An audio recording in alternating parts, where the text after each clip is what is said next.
ইতালিতে একজন দালালের বিরুদ্ধে আমার এই মিঠু মাঝি ইতালি প্রবাসী, তিনি কথা বলার কারণে এখন তার জীবন হুমকির মুখে।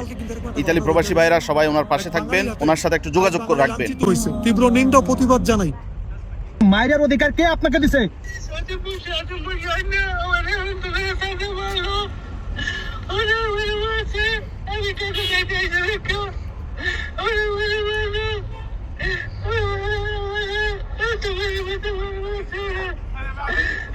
শরৎপুর জেলার নড়িয়া থানা হয়েছে ভাইটার বাড়ি।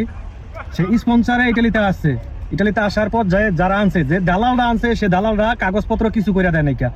যখন তাদের কাছে ইনফরমেশনের জন্য গেছে যে আমার কাগজ না করে দিলে আমার টাকা আমার দিয়ে দেন, তখন এই লোকটা যাওয়ার পর ভেনিস ম্যাচরাতে এই ঘটনা ঘটছে। নাম নিয়েছে সজীব মুন্সি, আর কি নাম জানি ওরা বললো। বাকি বিস্তারিত আমি পরে উদ্বর্তিতে সব তুলে ধরুন। এই লোকটা ওই জায়গায় যাওয়ার পর টাকা না দেওয়া উল্টা তাকে মনে করেন যে মারধর করছে। এবং ভাই ভেনুসের মিঠু মাঝে তো সবাই কম বেশি সবাই চেনেন। তার জীবনের উপর হুমকি আছে, যে কোনো মুহূর্তে তার উপর আক্রমণ হতে পারে এবং যে কোনো মুহূর্তে তাকে গুম করে ফেলানো হতে পারে। আগে যে ছেলেটা তাকে জীবন নাশের হুমকি দিছে, এই ছেলেটার নাম হচ্ছে মোহাম্মদ রানা। সে মিলানো শহরে থাকে ইটালিতে, ঠিক আছে।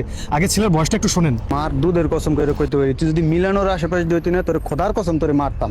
পুলিশ বেড়া কারাবিনিয়ে এই মনে করো আমরা চালাই বেড়া, তোর বছর তোর কারাই মাতার চো, তারপর তোর নখ কিছু ঢেলে দিতাম। খোদার কসম পেলে আমার লগে।